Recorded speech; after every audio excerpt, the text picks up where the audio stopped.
The Flogcast may occasionally contain explicit content that makes it not safe for work or for minors. It also doesn't provide an excuse to use the same words on Bay 13. Normal big footy rules still apply. Alright, so this is the Flogcast for round 3. The emotionally checked out Tiger Starburns is here, and I'm joined by the Queen of Bay 13, Morgan Ashley. Hello. And her sycophants, starting with the Andrew Mackey of podcasts from St Kilda Cookson. Just like Jesus, I died on Friday and resurrected on Sunday. And finally, we have Bay 13's favourite sheep shagger from Hawthorn, Penal. Hello there. Girl or tears, I guess we'll start with. And look, I don't have a whole lot out of this weekend, so hopefully someone has something, maybe cookie or... Oh, tears. Tears. I can handle losing. I'm a St Kilda supporter. I'm used to losing. What I can't handle, though, is a lack of character and balls. And at three-quarter time on Friday, not one single player stood up and said, it's a football game. Let's win this. So that's my tears for the lack of balls and character shown by my football club. Long time since having players like Lenny, you know. I can see how, as a St Kilda supporter, you would be used to seeing a lot of balls from your players. That's what I was thinking, yeah. This never would have happened during Ross Lyon's Saints footy era. Did you see balls everywhere? Rewalt retires and there are no more balls to be seen. Were you finished unloading on the lack of balls? No? Coulson, are you crying? He's melted and he's fucked off. He's had to go fix up a shit fight on the St Kilda board. Somebody had a crack at McCartan's fatness. Now I'm back. I'm back. Hey, McCartan's not fat. He's just stocky. He's so fat. He is stocky. Let's not be harsh. He's in the Hawkins territory. He's fucking crap. He's not crap. He was at least put tackles in. Josh Bruce and Tim Membry, I don't know where the fuck they were on Friday, but it wasn't at Etihad Stadium. No, Josh Bruce was definitely there. At one stage, I yelled out to him if he was going to spectate, he should have bought a fucking ticket. And the people around quite enjoyed that. Did he look up at you with a sad face on? He spent Saturday... He just wiped his hair from his eyes and trudged off. He got anally raped on Friday night. Well, that's a bit of a turning of the tables on a St Kilda footballer, isn't it? At least I know how Jesus feels, though. At least you know how Jesus feels. He got anally raped. He got crucified, though. And I got crucified. Crucified would mean that someone else did it to you, like, say, umpires. So you already know what it's like to be crucified as a St Kilda supporter. I got crucified by 22 cunts, not the fucking ancient history of Rome. I mean, jeez. From what I hear of that game, everyone who spectated, like Josh Bruce, was crucified. Who wants to go next? Oh, I got Guru because I picked Villanova to win. At the beginning, your bracket? Yeah, at the beginning of my bracket, Villanova were my winner pick. So I won a massage out of that, which is great. You want a massage? Philly, yeah. NL and I had a bet whoever's bracket got the highest score would get a massage, so I won. And they have started fires in the streets of Philly again. So, well done. I don't know if there's much left to burn, but they're giving it a red hot crack. Good on Philly. Good on Philly. I guess I have some tears for actual injuries. By actual injuries, I mean like bones, not soft tissue, soft heart injuries. Yeah, it was really sad to see Broomy and Tom Scully get injured on Saturday. Broomy, wish them both a speedy recovery. It's also following on from that, extend a bit of extra tears for the Collingwood VFL player who had a heart problem as well. I mean, I don't want to see that. That's just that's one of those ugly. Kale Kirby. He's a bit of a cult figure on the Collingwood board. He's the kind of player that everyone really wants to see succeed, in that he's probably a bit bigger than McCartan. Is Relton Roberts style? He is Relton Roberts. He he's the kind of park footballer that you'd love to go and watch, but somehow has managed to get into the AFL system, not drop a kilo since he's been there. And so if, like, not making light of the situation, but if anyone was going to have a heart problem, would have put my money on it being Kirby. He's a throwback to the Stewie Jew days. He really is. So it was good to see that at least his heart returned to a regular rhythm on its own. Hopefully he can continue to be fat in our VFL side. Apparently, like, plenty of players have had issues with this, and just some monitoring and medication, and they be all right. It seems to be a big thing in soccer. Like, there's more frequent instances of that. Yeah. Also, there was I think it was Sandfell, I believe, for West Adelaide trainer who died of a heart attack as well, and my tears also go out for him because, let's be honest, those people make up football clubs and all that, and we don't want to see someone die. It's just We don't such a want to shame. see someone die. Yeah, that's contrary to popular belief. We don't want people to die. No, that, in all seriousness, that's really sad. Yeah. I think we might come to someone we might want to see die a bit later, but that's a different story. Yeah, maybe we can make that a segment. Who do we want to see die this week? Nominations for Death of the Week. The Grim Reaper is coming. I'd happily Photoshop my face onto the Grim Reaper. We are dark sometimes. No, but well done, Cookie, on acknowledging that. I just want to mention something. I want to go back to your goo, Villanova. Obviously, March Madness was a bit of a clusterfuck. I think all brackets were sunk before the first 15 matches were played or some shit. Like, there were no perfect brackets left after Arizona and someone else lost. But, Morgs, Yes. I'm interested because I think I know what you're going to say. But your thoughts on Sister Jean? Oh, Sister Jean. Sister Jean's like Millie. Sister Jean needs to wheel herself out of the fucking building, as I've had just about enough of Sister Jean. I was pretty happy to see her piss off. But before this tournament, I didn't know who the fuck Loyola Chicago were. I didn't know who Sister Jean was. And I was pretty happy about that. So I hope Sister Jean had a good time, and I'm sure Loyola will never do anything in the NCAA tournament again.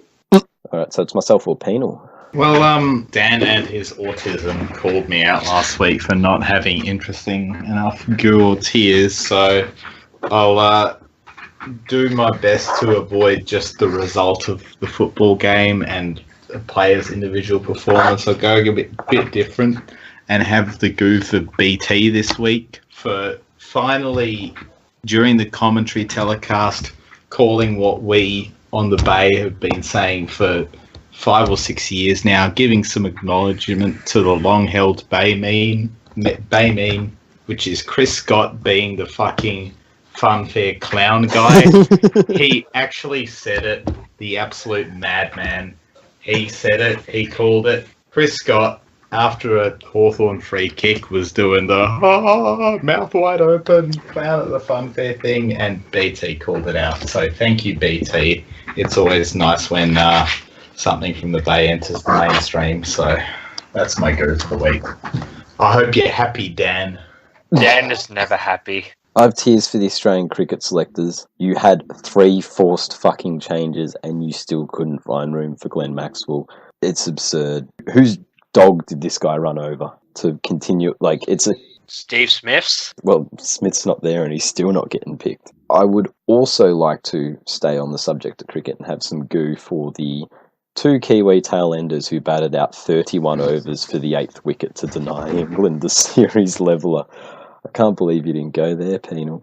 And just, I think it's ridiculous that they went off with 2 balls to go in the over, but just the idea that Root can get a wicket to potentially take a hat-trick to win the game, and the umpires say, nah, light's not good enough.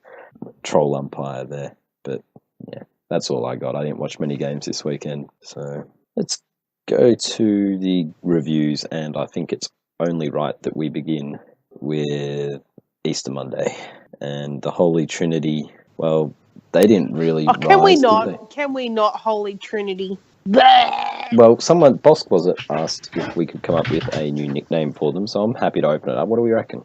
Well, someone in that thread suggested the Three Musketeers, which I'm pretty good on. But then, someone during the telecast, one of the commentators said, when Mitch Duncan gets back, it'll be the Awesome Foursome, which no, just cringe. Mitch Duncan is not fit to shine their boots. How did Mitch Duncan squeeze his way into this? By being average? He's like Ringo. He's the Ringo of the Geelong midfield. He gets to sing Yellow Submarine. Maybe that's where they live. They all live in the Yellow Submarine in the bay. Danger wears his suit, swims in and out. Yellow paddle steamer. Oh, anyway, the Holy Trinity thing's giving me the fucking shits. It's only round 2, and the wank fest is extreme. They've played together once, and this is what we've got. Yeah, and they lost to the team that finished 12th last year. Yeah, to the team that has one good midfielder. To the team who beat Collingwood last week, and it was fucking shut the doors, burn the joint down. How could you lose to Hawthorn? And now all of a sudden, the Holy fucking Trinity lose to them, and still okay. It's Hawkins' fault. Blame the fat guy. No, blame the 19-year-old kid who got caught out of position on Jared Roughhead because their coach picked no key defenders. Or blame the umpires despite the fucking armchair ride the Three Musketeers got all game. I managed to pick up the fact that everyone was in agreement that Geelong had an armchair ride from the umpires. Yes, and absolutely. It's very rare that, like, I was just kind of savouring that universal agreement. Not as much as the win, of course, but it just felt really rare to actually have neutrals say that Hawthorn got a rough deal from the umps. So I was just like basking in that for a few minutes. And the Geelong supporters are just acting like that's not the case, and everyone's going, oh, do you want to see Geelong lose? It's like, nobody saying this has any love for Hawthorn either. Nobody wants to see Hawthorn winning again either. It's like, it's funny to see either team lose, and it's not great to see either team win. It's just the case is, it is what it is. No, it would have been incredibly enjoyable if it was a draw. It would have been really great. But no one was cheering for a draw. Nobody was cheering for a draw because they were being absolutely screwed, Hawthorn. It was pathetic. The umpiring was clearly one way, and the sense that, oh no, it's conspiracy, everyone wants us to lose, that's why they're saying this about the umpires. No, people aren't saying that. People are saying that about the umpires because they're giving you a fucking armchair ride in a way that you don't often see. And then, of course, like, I saw this on social media as well as Big Footy, the Geelong supporters, they raved about, oh, there should have been a deliberate out of bounds in the last minute, and that cost us the game. And just ignoring the entire rest of the last quarter. Yeah, okay. They talked about the throw, which was absolutely a throw, but like literally 2 seconds before that, someone rips Tom Mitchell's head off and the umpire calls play on. It's just like, yeah, the throw happened, but it happened right after the free kick that should have gone Hawthorn's way. Let's face it, Danger Throw was throwing it all game. Someone actually dug this up, and I don't know if it's true, but I do believe it is, that sometime in the game the free kick count was 19-18 in Geelong's favour, and it ended up 27-19. So, come on. It does. Seems legit. Yeah, all of a sudden you got 8 of the last 9 free kicks for the game. This game was too scripted. It seemed like it was very much like AFL was controlling this. It was just too sus. Nah, I don't think it was sus. I think it's just the fact that the umpires, and Razor Ray was amongst them as well, getting too caught up in the fucking Three Musketeers and finding free kicks for them, all this, and Geelong gets some momentum up, and all of a sudden it starts to become this thing, you know? Like, they're getting overawed. It's like the equivalent of the boo crowd. Do you know that cunt has his number on his boots? He's an umpire.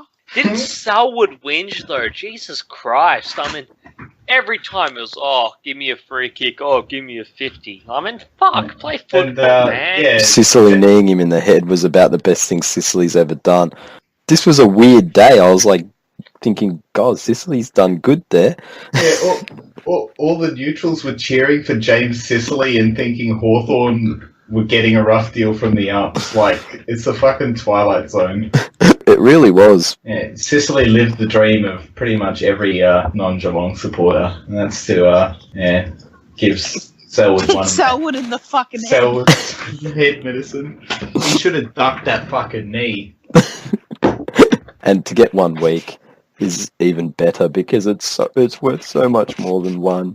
But it's just like, it's almost like the MRP's just gone along for the ride and gone, yeah, we have to suspend him, but let's give him the smallest possible penalty because fuck Selwood. Yeah, I've just changed. I've got Goo for Michael Christian, and he's fantastic MROing. 1 week for James Sicily for kneeing Selwood in the head. What a farce. But there was so much out of that game. It was good. It was a great game. It was great. Fantastic, and it came down to a mist behind at the end, like the Bartel one years ago. But it looked like it was done and dusted. Then Geelong came from the clouds, and good high-scoring contested game. It's almost like the perfect game of football, and they keep putting them on. Like, people suck about marquee games, but geez, when you see shit like that, you just got to go, well, that's why we have them, because it suits the occasion of everybody sitting up. People suck about that? What reason would they have? They don't get shared around, and Anzac Day should be a grand final rematch, and fucking, why don't we get a fucking marquee game in the interstate games? And Anzac Day would have been a ripper grand final rematch when fucking Fremantle played Hawthorn. Snore. No. Well, fucking the Dogs last year against the Kohlers, both were pretty shit for, like, if that happened on Anzac Day, both weren't exactly travelling well at that stage. But yeah, no, it was a great game, and it was pretty funny with Hawkins dropping everything that came his way in the last quarter as well. I would have grabbed those marks with both hands, snap around, one step, bang, banana through. I would have won Geelong that game. I was really hoping that they'd lose it on Isaac Smith miss, though. Like, that was set up for that, and I was like, imagine if it happened in the third time. If things were poetic justice, like, it would have been Isaac Smith to kick the winning point, and then it's like vindication at long last. But Isaac Smith choked in finals. Winning a home and away game is not vindication. No, but he choked last year in Hodgie's 300th too, when instead of going back for the shot, he played on just before the siren and missed. Like, he'd done it 2 of the last 3 against Geelong before Monday. I was like, and then when he was going inside 50 for the kick to rough it, I'm like, oh, please let him miss the lot. Well, I mean, he should have had a 50 because of the protected area thing, and then if he had the 50-metre penalty, he would have been like 20 out from goal. And if he kicked it on the full from there, then I'm pretty sure like he would have got the Tyrone Vickery treatment from the fans. But back to what you said about Razor, if he's got his own number on his shoes, that is some fig jam level shit. Like, yeah, he does. He got interviewed pre-game by Daisy and somebody else because they interviewed him, which is just fucking ridiculous in itself. And he's got his own number on his boots. If there was ever any doubt that he thinks he's the centre of attention, I think we can put that to rest now. Well, I don't think there was ever any doubt. Well, if there ever was, and he was certainly trying to be the most influential person on the ground on Monday. But speaking of Daisy, did anyone catch her at half or three-quarter time when she made a joke about BT having a big head? That sounded terrible. You look at this big bonce here, and it's Brian Taylor. I'm just thinking, have you looked in the mirror? You fucking hypocrite. You're fucking hell. Could land an airplane on your forehead. I'm going to say this though, Daisy Pearce on Channel 7 is terrible. I mean, out of all the female players to get, you get the one who literally can't read a script. Like, can't you get Nerily Meadows who actually, She's not a footballer. Yeah, but she at least, is half comfortable in front of a camera.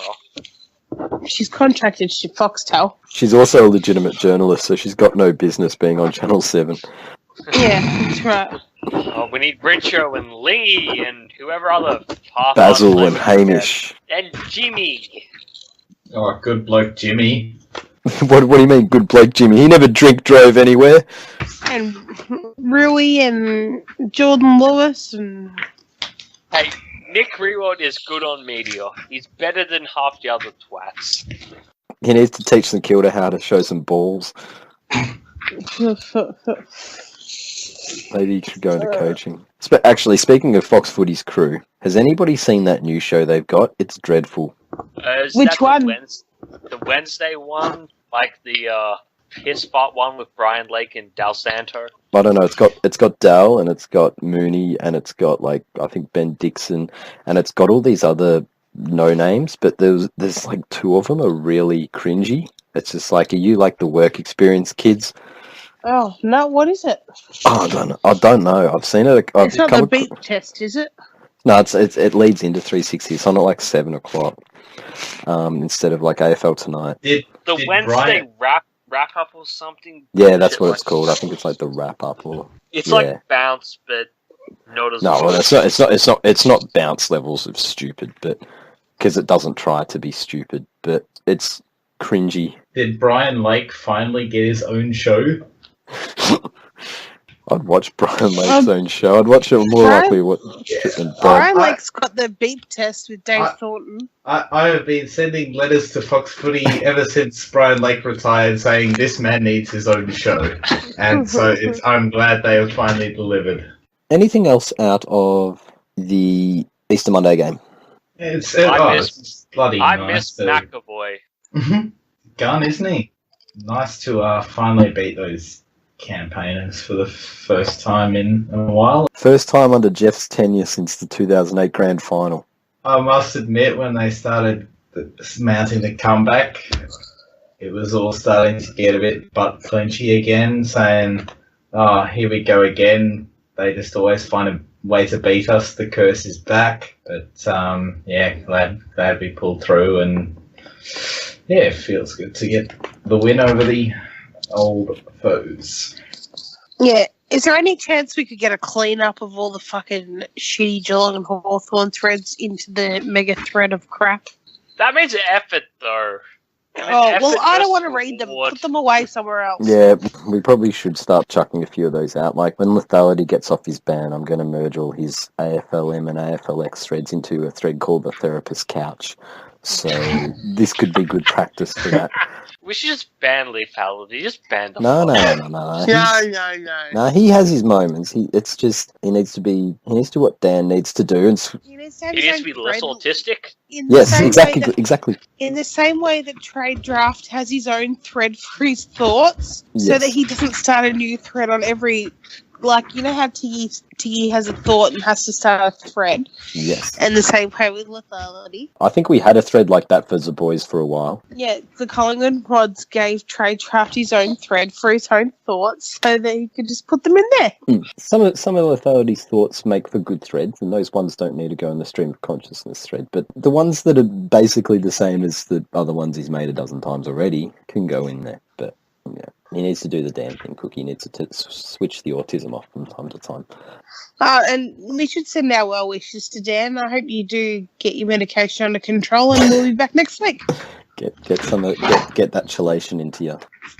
I know that doing this on a Tuesday really did upset your routine, and that's why you're not here.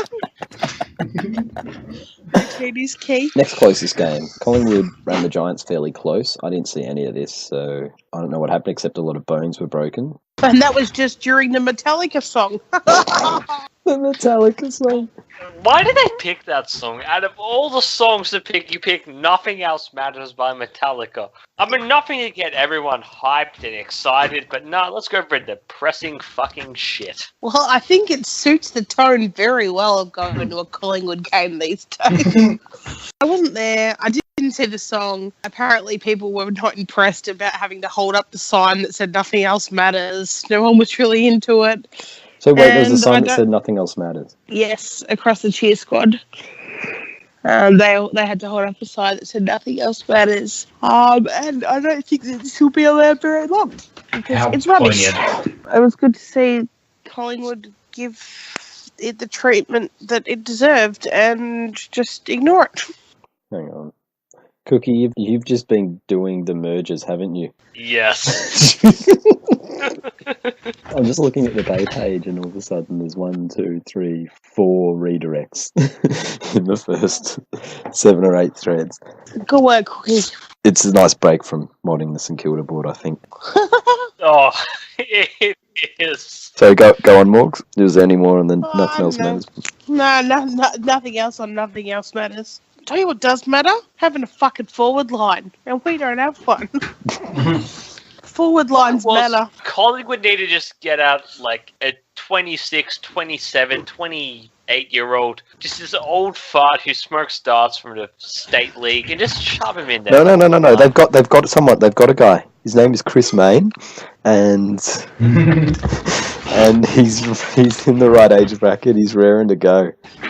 You're not funny. No, what Collingwood should have done is pick up Tyrone Vickery for 2018 so that they could delist him at the end of the year and win the premiership next year. Oh, is this a thing, is it? Well, I mean, we're undefeated, and according to the fucking main board, premiership favourites right now. God, Hawthorn loves some premature ejaculation. What a bunch of tossers you are. Well, it was a shit game. It was shit skills. We are a shit side who show a bit of heart every now and again, and that's what gets us through. And so, yeah, we still didn't win. Wait, so you show a bit of fight every now and again, but you don't work defensively. That does not compute. Yeah, I know. Like, At least Collingwood have there's a stark balls. juxtaposition, like between, like we're never like a 5 on the scale. We're either a 1 and we don't try at all, or we're a 10 and we're dogged and we tackle and we do all the hard stuff. But there's no consistency between those two things, and the skills never match up with the effort. And the harder we try, the less skills we have. But once we were 2 people down on the bench, like there was no coming back from that. And I know that they didn't have Tom Scully, but we didn't have our only key position player, forward or back.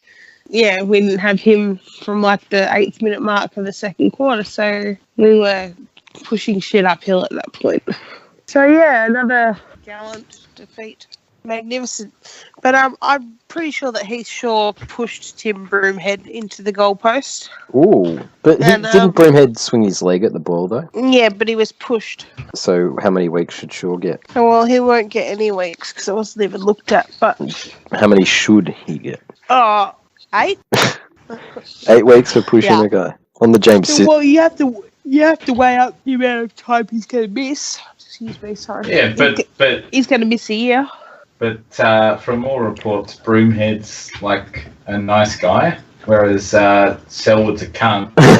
James Sicily rule doesn't really apply now, does it? No, you're right. No, I don't want Heathshaw to miss any games, but I do think it was interesting that he did push him. But because he's not hated, no one cared. Well, I think he is fairly hated because he has the whole ADD thing. Like, people don't like that. Anyway, I think that's everything on Collingwood Giants then. Essendon got rolled by the Purple Puffs in the first game over there. Do we have anything on that? It was a decent game to watch, but at the end of the day, Essendon just weren't good enough. Yeah, I didn't see any of this. I didn't see this game either, but apparently the ground had a purple seizure afterwards. Yeah, I've heard all about the disco lighting. It was a recreation of the old Moorabbin disco, but it happened post-game and guaranteed to ensure your supporters actively die of heart attacks after the game. Probably good for your supporters to give their supporters out of their misery. What misery? It must have been very miserable on Saturday night. But, I don't know, seems a bit over the top, the flashing purple light show. But whatever. Some of this surely game... was bound to have a seizure at some point if they keep up with that sort of shit. You know, this game can be summed up in one sentence. Matt Taberner, whoever he is, kicked 4 goals. So, and Josh Green played well, so that really sums up this game. Didn't Joe, the Great White Hope Danaher, do nothing? Yes. He is the round 2 nom for Jasny's Falling Star Award. So Can't forget ye olde paddle pop lion Jake Stringer. He did fuck all as well. Yeah, that's becoming a trend. You want that to continue if you're an Essendon supporter? Yeah, well, I can see him kicking 10 goals on Anzac Day at this rate. He won't have kicked 10 goals by Anzac Day, let alone on Anzac Day. Has he even had 10 kicks for the whole season yet? probably not. Don't know, but Probably not. He's probably propositioned 10 kids. Oh. What a pig. Imagine wanting him at your club. Oh, gross. Well, give it a bit of time and they won't. Well, no, they still will, because you've forgotten what club he plays for. They'll accept the lowest of the low. That's true. They stood by Herd. One thing, the light show was fairly amusing. The other thing that I can think of that was fairly funny from this game was, did anyone hear that Ross Lyon got lost? No. Okay. He couldn't find his way back up to the coach's box after half-time. Sorry. I seen on AFL 360, they kept flashing to the box and it was like 2 minutes already gone in the second quarter and he wasn't in there. Yeah, no, he was nowhere to be seen. He could not find his way to the fucking box for 2.5 minutes into the third quarter or some shit. Let's play a game of Where's Ross? That was coincidentally when Freo played their best football too. They were their most attacking in that 2 minutes. Ross got up there and goes, "Who kicked all these goals?" Yeah, well, Ross isn't watching, guys. Quick, let's actually kick the ball into our forward 50 for once. Oh, how funny. So then, Chris Scott was saying on 360, they're going to have to do dry runs of getting from the ground up to the coach's box in time.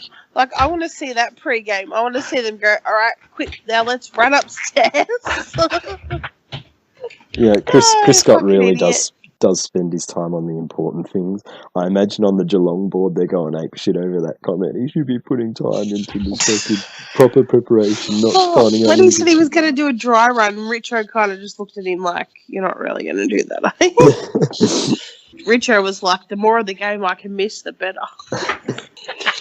Can't blame him. But yeah, no, I got nothing else out of that game. The Puffers rolled the Colas at the SCG, which was fairly surprising, considering the way the Colas played the week before.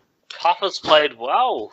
Fucking Boak actually played a captain's game. How nice would that be if you had a captain that could do that? Oh. Speaking of, did you catch AFL 360 last week, Morgs? Yeah. Which day? You didn't see the NBL guy call out Pendlebury? No? They had this guy who was a commentator. He was a Chilean American guy. He was a commentator. And they had him do the weekend forecast, and he's getting stuck into Collingwood and Pendlebury. It has something to do with some Twitter argument he had with Pendlebury once, and he's like, Collingwood to lose by a shitload. Scott Pendlebury, you got to pull your finger out and lead your team to win and all this other shit. Oh, I want to give that man a pat on the back. But yeah, no, I did find that fairly amusing. I was like, oh, this will be one of those token guests who knows nothing about the game, and you'll probably just talk about the NBL, but it's just like when they get wrestling stars and shit in. 2 of his 3 answers were Collingwood GWS, and they were both him just basically ragging on Pendles. It was just like, probably because Pendles played basketball once, if you didn't know. Really? Yeah, no. Does he have a basketball background? Hush, hush. Is that how he stops time? Mm. That and being a white wizard. But no, sorry, back to Port versus the Colas. You know what? I hope Buddy Franklin kicks 1,000 goals. He's legit one He's of the going to get there, though. He's got 6 years to go, doesn't he? He's got 50 years left on his contract. He'll be playing when he's as old as Kenny. He's already kicked more goals than Wayne Carey. He's one of the few players in this league right now who I would actually give a shit to watch. Well, that's because you're a St Kilda supporter. You got no stars. Nah, Buddy's brilliant. Name 5 players who you would pay money to see. Like you said, here's $50. I want to see this guy play. Oh, the fucking Legion of Doom from Gdynia Park or whatever the fuck they're called. I think there's fuck all players in this league worth money to see. That's the biggest problem. Yeah, no, Buddy's great, but Buddy's great, but I disagree with the premise of Cookson. He doesn't quite have the star pulling factor of getting bums on seats, quite like, say, Liam Shields does. Liam Shield will keep Or your Ryan bum on the Burke. seat once you get there. He doesn't do anything to get you out of your seat. Oh, during that game, the commentators said that Buddy was on the bench, so the crowd had gone really quiet. I'm like, that's because he's the only player they know. They don't even know Luke Parker after his wonderful overhead goal last week. Parker. Only one person knows Parker. I've got to say, Dan Hatterbury is going to complete shit, though. As a footballer, he was good, but now last fucking Is he off the years, booze really- again? Is he off the booze again this year or something? Yeah, he needs to start drinking piss again. Oh, he's probably on all sorts of things. Maybe he's off booze, but he probably picked up crack cocaine or something unknown. Gee, I wonder where he picked up that habit from. Talia. It's a hell of a drug. Yeah, so anything on the game itself apart from those things, like I didn't see it, so was there any surprises in the way that Port played well, or that the Swans weren't good enough, or what do we got? No, they were good Port- until half time. Wines was epic in the last half. Epic. Probably all those drugs he's on. No. Port were really good in the second half. You can say what you want about Port, but at least they play with balls. They ran out the game really well, didn't they? Almost suspiciously well. It must be their elite fitness, but he doesn't work there anymore. They had a lot of pep. I reckon they'll be 10-2 by 12. Thanks, Grug. Grand final rematch. The Crows got one back. Alex Rance is shit. That's what I learned from this game. Oh, on the back of one half. To let Josh Jenkins dominate Yeah, you. that was fucking embarrassing. But everybody's had one bad game. Everybody's had one fairly embarrassing game in their career. Everyone's entitled to one bad game, but come on, if you're going to get beaten badly, like at least let it be against, I don't know, Josh Kennedy or something, not Josh Jenkins. I'd take Josh Jenkins in round 2 of the fucking 2018 season over any of the other ones, which he could have lost. It was putrid, but at the same time, Richmond clearly turned up thinking that the Crows were mentally broken and we wouldn't have to play the same way, because there were that many players who did not approach it with the same level of intensity. They clearly thought that all the theme songs the Crows listened to would have mentally fucked them. But I've got to say, Eddie Betts, oh boy, he looks his age at this moment. well, I think we know which senior player was distressed by the trip to the desert.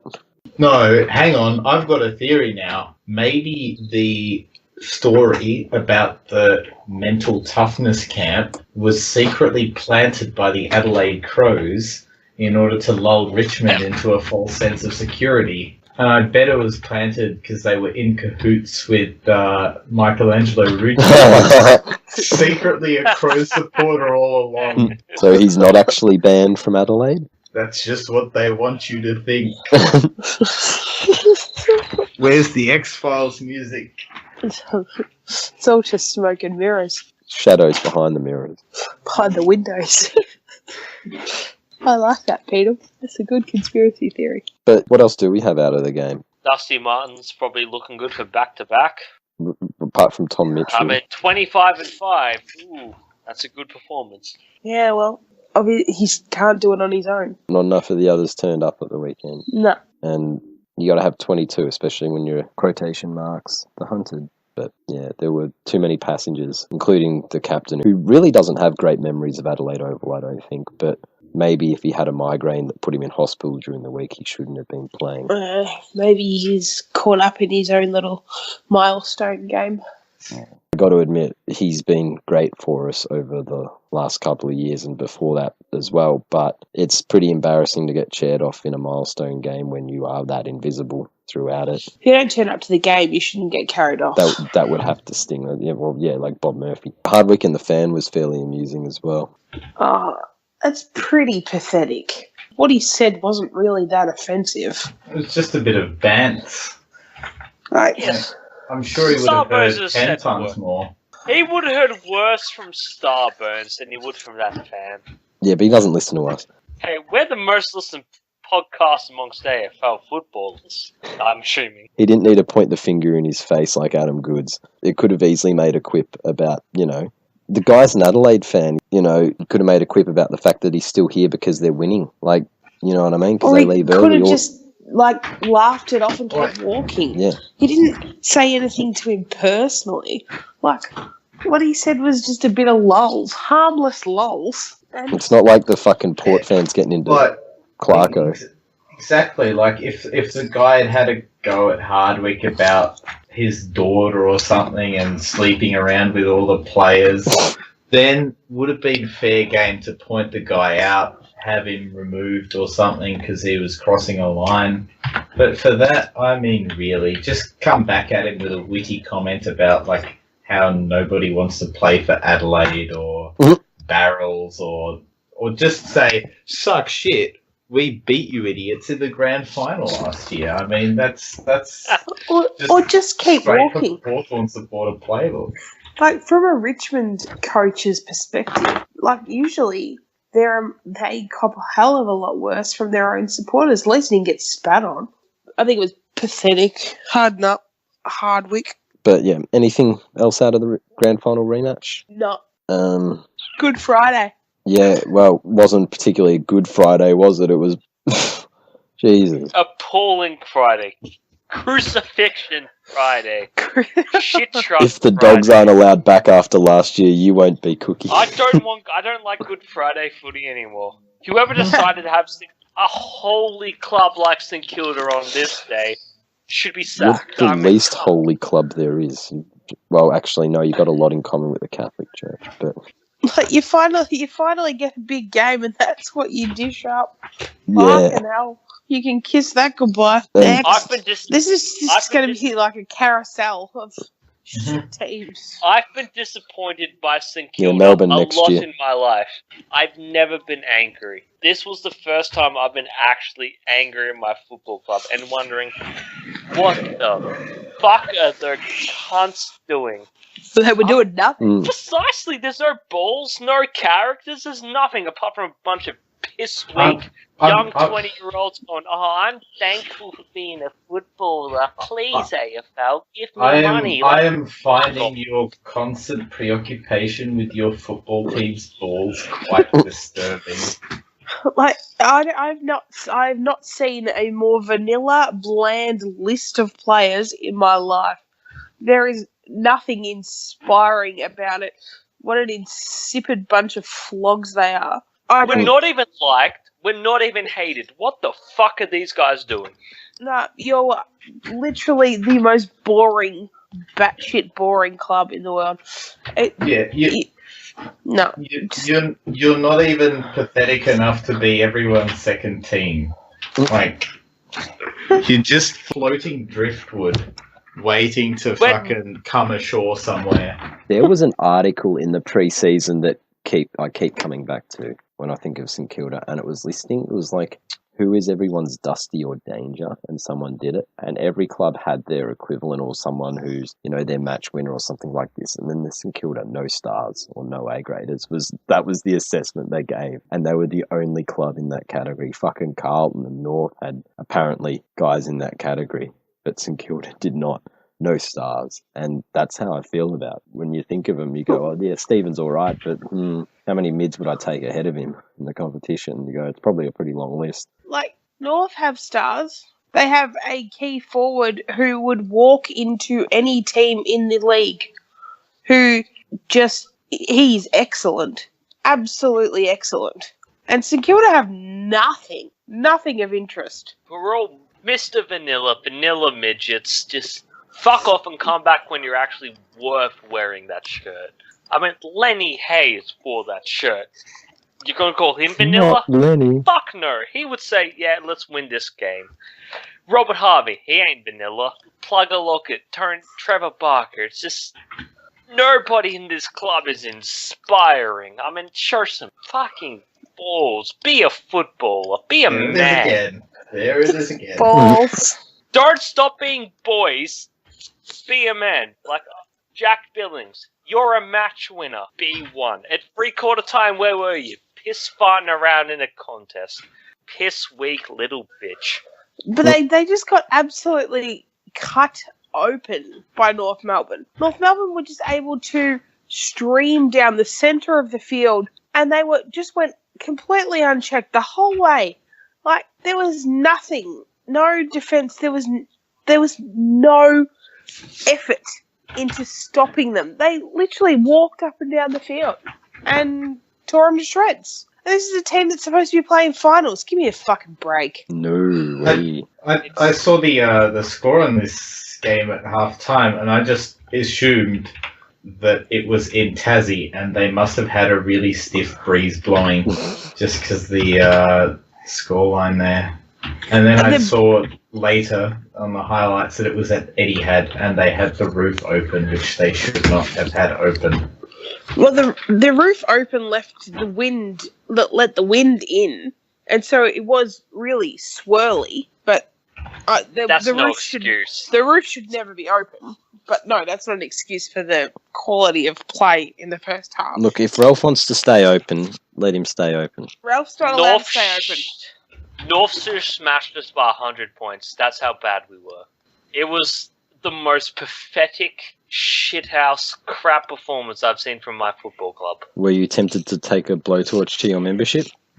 Blowtorch? I was tempted to nuke it. The 22 members and the coaching staff of that team.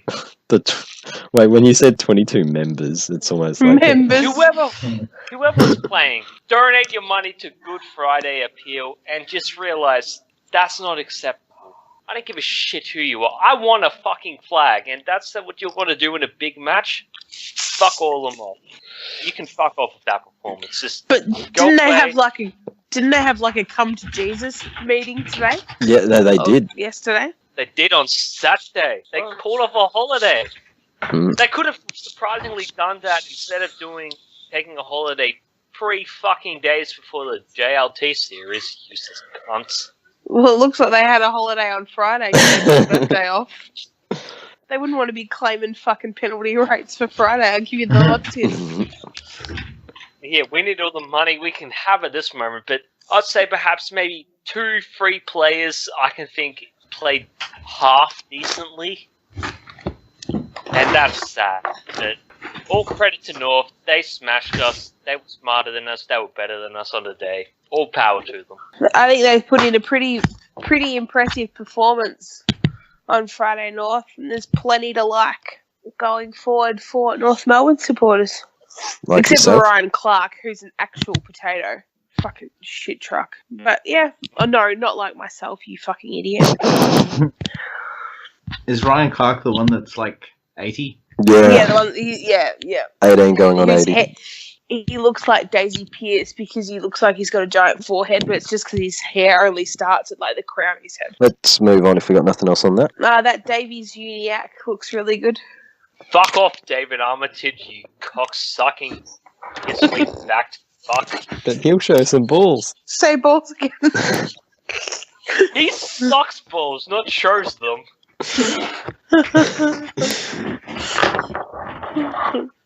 Let's move on to... Well, Melbourne got a win, but not by much over Brisbane. Nah, not talking about this Snorefest.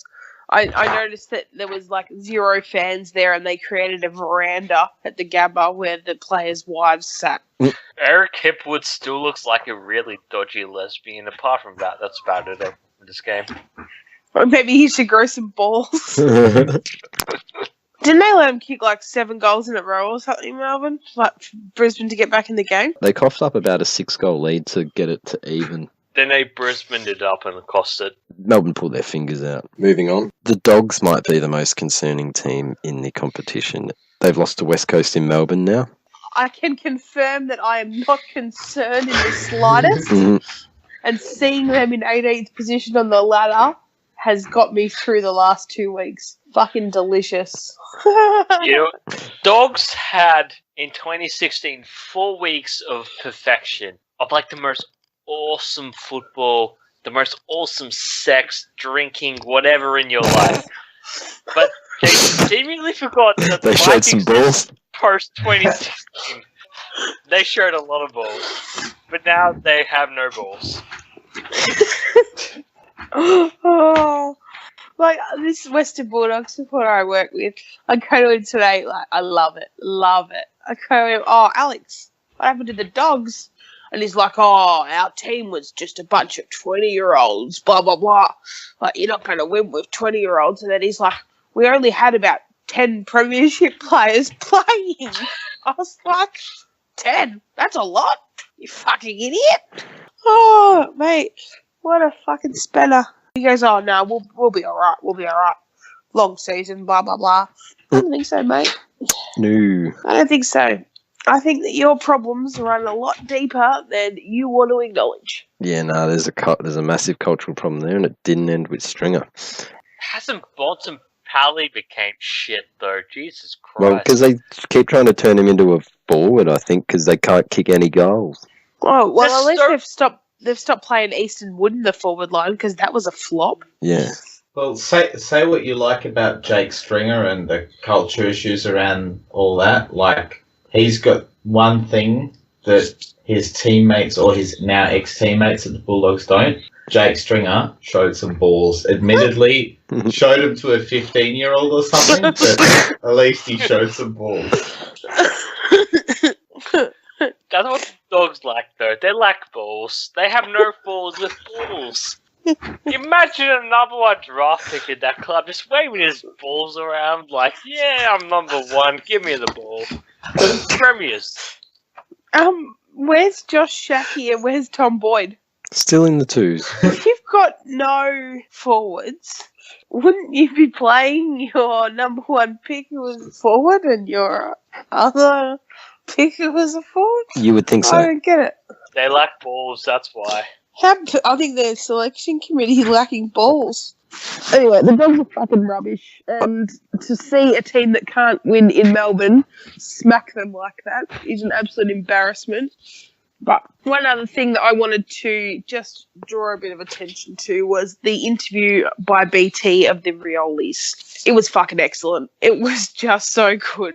Dean and Willie Sr., Cyril and Daniel, and the whole clan that were there, Arnie, Donna, fucking everybody. Everyone who'd ever met Willie Rioli came to watch him, and it was just a great interview. That's pretty cool.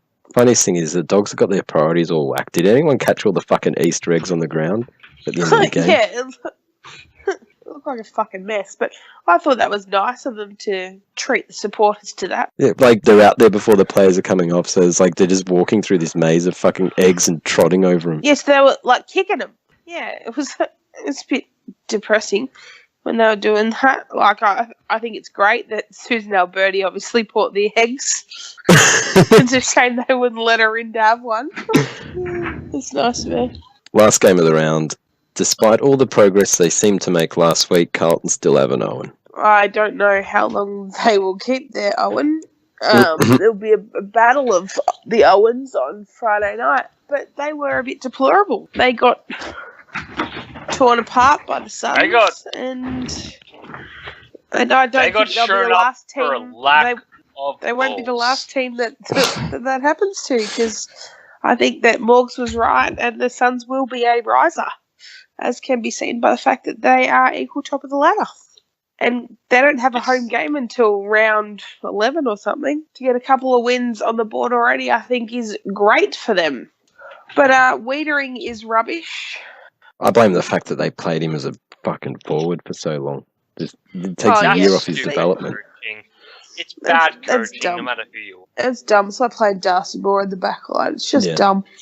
You stunt their growth by doing shit like that. You have a ready-made player to play in a position. You play them there, and you find the guy, a bit less capable, and you put them in that position. You know what I mean? You don't move a guy who's succeeding. You don't rob Peter to pay Paul, but you're not actually giving him what you need, and that. Yeah. You just. We've got you're not in the position that you're going to win fucking finals, and your whole supporter base has accepted that. You're in your fucking 47th year of a rebuild. That's fine. And your supporters understand that. So why not just play your players in their positions and fucking find someone else to play in the gap? Before you burn another number one draft pick. Yeah, before you break somebody else and then have to trade them for them to become more successful elsewhere. As a forward. Yeah, if they traded Wietering, he'd fucking go on and kick like 60 goals a year somewhere. Anything else out of that game? Lynch was impressive, but yeah, I got nothing. Lynch was impressive, which is really disappointing because I don't want him to be impressive this year. The fact that he had a shit year last year was quite good for us. If he could have had another shit year this year, we might have got him a little bit cheaper. But now he has to fucking stand on top of the Rialto waving his arms going, look, I'm actually really good. Fucking idiot. Are we still living in a universe where Kilda, Collingwood's a destination club? Collingwood, Please, God. Collingwood's not a destination club. We can never land the big fish. You got trouble. We are Collingwood aren't even the club that all the news outlets link players to anymore. That's like Hawthorn now. So Hawthorn's now the club that players get linked to in order to bid up their value. Hey. But Hey, every man and his what dog about knows North? that we are. Every man You and his would not dog link knows the that we're Nat putting in Pipe for to this. Josh Callum. Yeah, but do you have the money of St Kilda though? That's the question. Do you have the balls? We've got the balls. You don't have balls. And if Tom Lynch has balls, he ain't going to go and play with your vanilla plotters. We have $2 million free in the salary cap. That's players guaranteed. Well, North have millions too. That's not guaranteed nothing. Yeah, but we're guaranteed, scandals Well, in the media. You don't Yeah, get well, that. Tom Lynch is not Come to us, scandal. you'll get to see scandals. We'll make Tom Lynch a scandal. We'll fucking forward one to the media. We'll leak one to Kara saying, "Oh, Tom Lynch, the lumberjack shirt-wearing tortoise fucker." Cookie, I'm a bit worried that Good Friday's fucked your brain. has. You're not in a good place right now. No, I never said James decimation. Oh.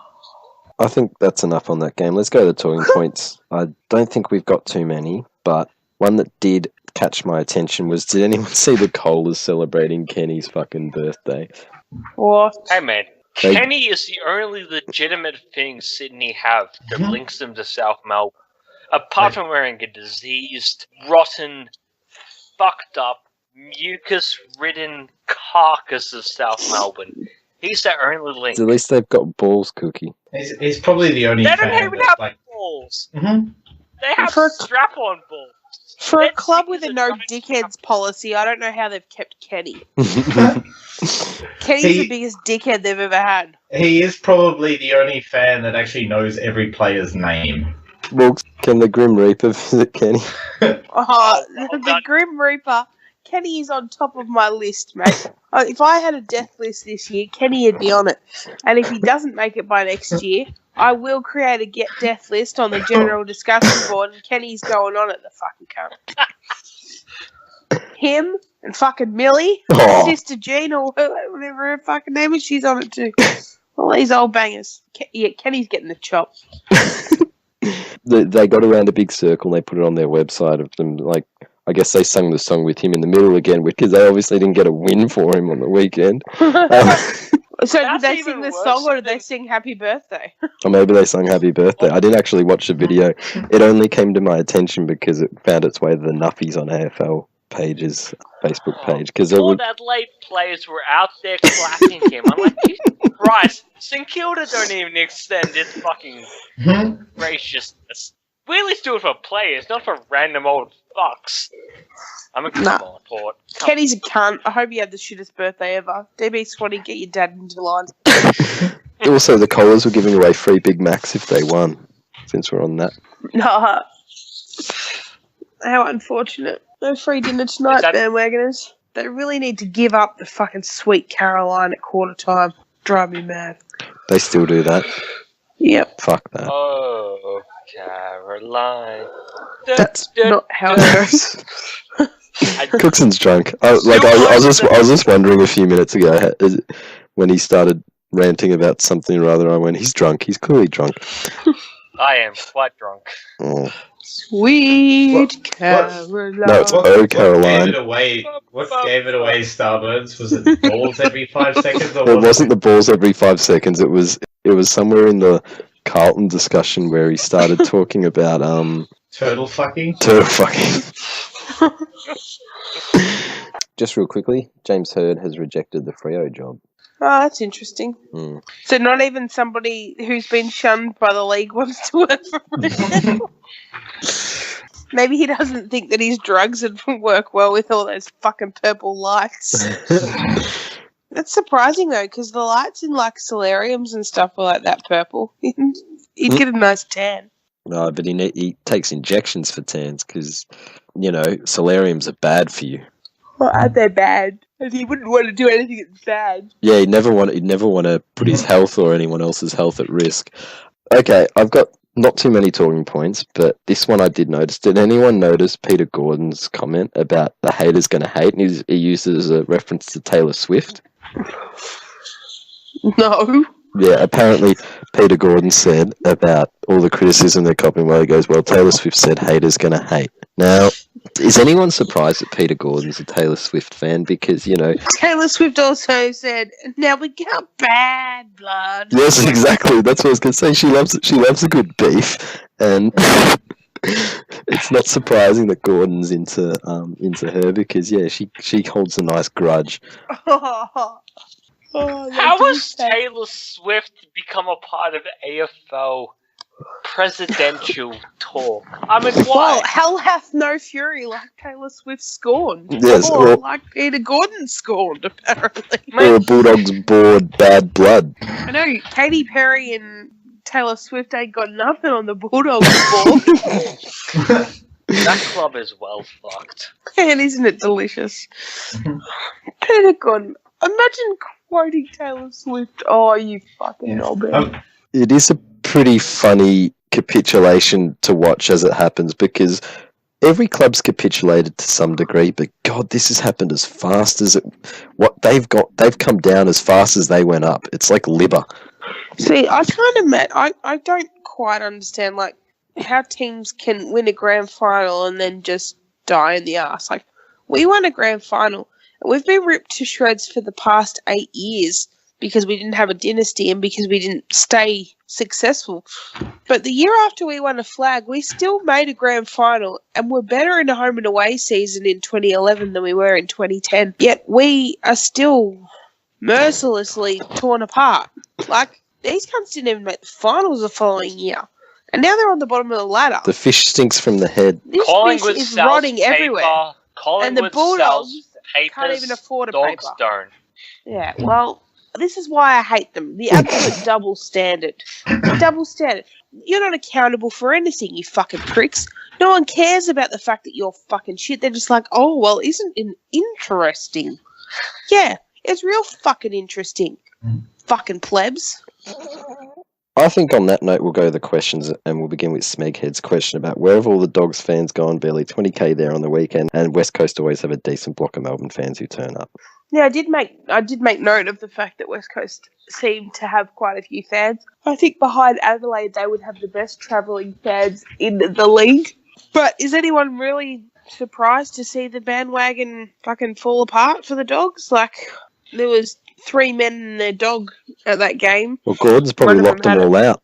One of them had a fucking mohawk, and they only turned up for the Easter eggs. Cheap fucking cunts. Most dog supporters showed up at a grand final victory parade and the celebration with the cup, but they weren't there before and after. Only the actual supporters are. And their actual supporters, I could count on fucking my fingers and toes. I think we've answered that. Cookson, I know it's redundant, but were you a squib or did you not show any balls by not showing up to the recording last night? I had a birthday party for a dear friend of mine. Dennis? James, thank you very much. Oh. Well, so you actually took the time off for James's birthday. You didn't just go, oh, fuck it, instead of, you know, we know if it was Dennis, you would have been there. I love James. Anyone who says I don't are lies and slanders. You don't love him as much as you love Dennis. So. I love James more than anyone else in this world, alright? He knows that. Oh. The only issue is I can't name my firstborn son after him, but that's a whole nother article. Oh, do tell. I can't name a kid James Cook in this era. Can you name a kid that? No, you can't, so shut the fuck up. Well, you could. There's no rules. Listen, I've gotten my dear friend James a nice present that he will appreciate. And that's Is it balls? No, it doesn't involve balls. He doesn't like football, so I don't have to worry. He's They weren't the ignorant balls I about was this. talking about. That's okay. It's a nice, honest DVD. James is a top bloke. He's a top lad that everyone would love. You seem to really like him. Like, I trust him. I've known him since I was like fucking 12. So yeah, that's enough for me to trust him. have you seen his balls? No. Well, then you're not real friends. Have you fucked a turtle together? Because then you're definitely not real friends. Get rest of the turtle. Sorry to say penal, but it's a no. I reckon Dennis would be a turtle fucker. They even have turtles in Siberia, where Dennis is from. Russia. Russian turtles. Next question, starters. The last question from Bosk. Who has been the least impressive team in the opening rounds and who has been the least impressive player? Josh Bruce, fuck off, you useless shit truck cunt. I think that anyone who hasn't showed balls. So I'd have to go with the Bulldogs, obviously. And the least impressive player, I don't know, according to that guy on 360, be Scott Pendlebury, wouldn't it? Mm. Alex Rance was pretty terrible this week. Taylor Walker. Any interest? That power stance ain't fooling anyone, mate. It's McCartan. It's got to be McCartan. Hey, Paddy ran and tackled. Oh, listen. Does that mean he showed some balls? Stop defending big fat patty cakes. No one wants to hear it. He showed more balls than half the other fucking spuds who were playing for my club went. God damn, this is worse than the 80s. But yeah, Paddy showed balls. Can you please refer to him as patty cakes from now on? Patty cakes. I'm going to say the most disappointing player was actually a different Paddy Dangerfield. Because Geelong they played alright round one, they won the game, then he comes into the side as part of the Devil's threesome or whatever that fucking merry mob of men is called, and he just completely fucks their team balance, makes them unbalanced defensively, and they go and concede like 1 billion points. So he's a massive disappointment. Maybe he doesn't run both ways. Has anyone actually investigated this? He might be a Pendlebury. He has never fucking run both ways. There was articles today about how Geelong's midfield were unaccountable. I didn't read them because, fuck, I don't care. But the title gave it all away, and it was hilarious. I was like, oh, well, I've seen this before.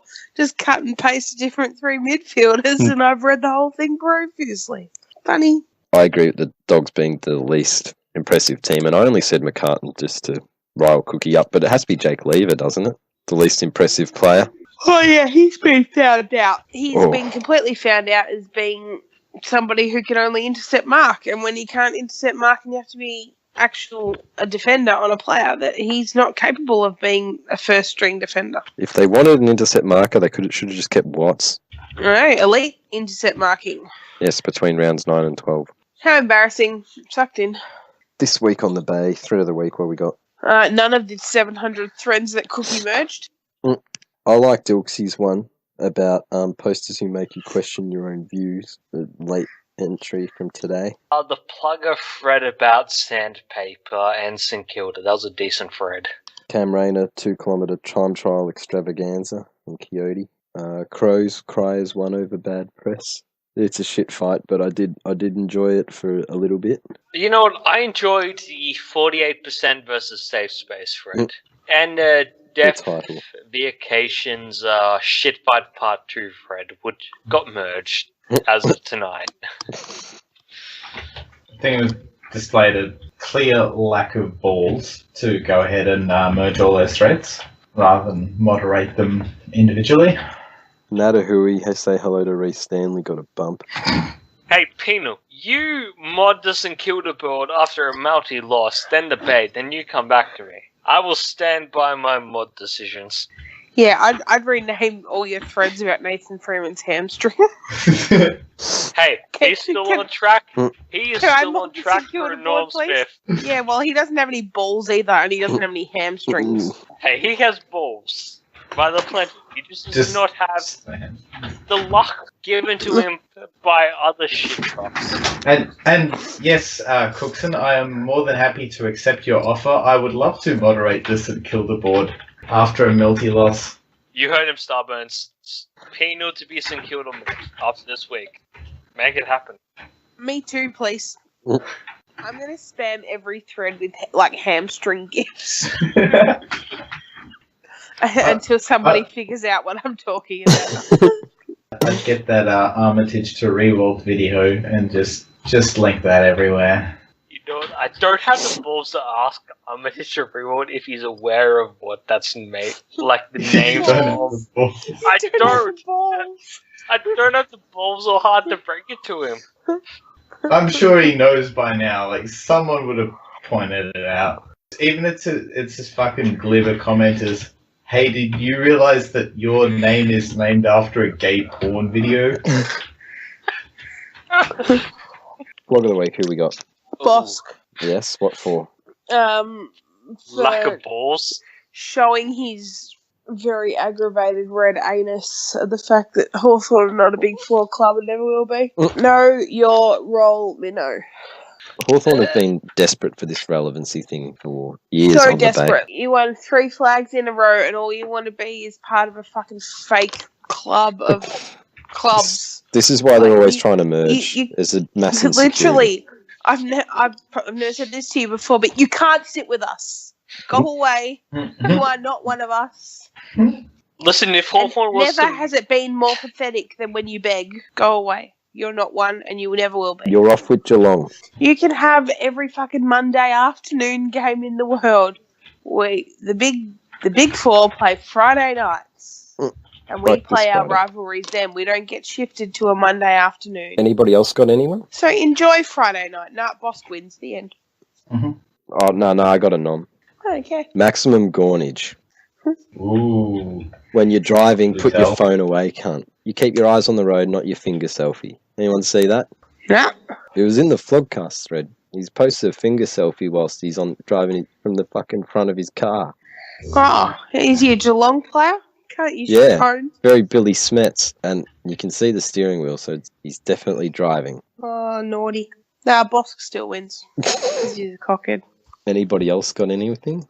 You know what? Any of the autistic fucks who were triggered by Dan. Plugger over the weekend. I mean, Plugger made the stand pay for Fred, and boy oh boy did he suck some nuffy Northies in. Everyone who's sucked in by Plugger is a flog of the week, not Plugger himself. I love Plugger. You know what? We As know much this. as James? Give Plugger 3 votes for me this week, because he deserves it. Fucking go type him up, you drunk. Let's give Plugger a toots. Jesus Christ. You can't start the campaign, you're voting on it. And you gotta give 100 votes to Dan when the fucking Stringer gets 10 goals. To be fair, I don't think any votes for Dan will be required, because I don't think Stringer's kicking 10 anytime soon. Can you imagine Dan's autism if he does? Oh, that'd be so good. You know what? I don't even care if we lose. If that cat kicks, I want him to kick 10 goals because I want to see Dan's reaction when he doesn't get 100 votes. He will go full spectrum society. He will lose his We'll mind. just make sure he gets 0 votes as well for the year so he never appears in the count before first place. Yeah, so he'll be waiting to right till the end. Or we just vote someone to 101. But yeah, so no other dishonourables? No, just Bosk. Bosk. Well, I thought Gornage's fucking breaking the road rules was pretty bad, but okay, Bosk wins. I haven't paid enough attention, obviously, to be able to defend Bosk or nominate anyone else. So It's I alright. guess you can... You can put this one down to me having no balls to go in and defend my teammate. You don't have to defend him because you got cut from the PM. I'm not in the top 10. That's right. You're not in the top 10. Maybe Geelong Dynasty will accidentally invite you to his. Let's go to next week's games, and we'll begin with the Big Four clash on Friday night. Collingwood by 10 goals. Fuck Collingwood. No more Owen. Yeah, Collingwood. We're going to break out Owen's leg. I feel like, surely Collingwood can't lose this one, so I think they'll win. Hang on. Why does Kane Corns pick the team of the week? Because Kane Corns is balls. Apparently, the AFL needs more personalities like Kane Corns. Yes, Michael Christian on the MRP, that's worked, or the MRO, has worked really well so far, but I don't think we need Kane Corns as sole selector of the fucking team of the week. Just because everything's a troll. Well, we could pick a pretty good team of the week. We'll put fucking, Bitch Honeychurch in there.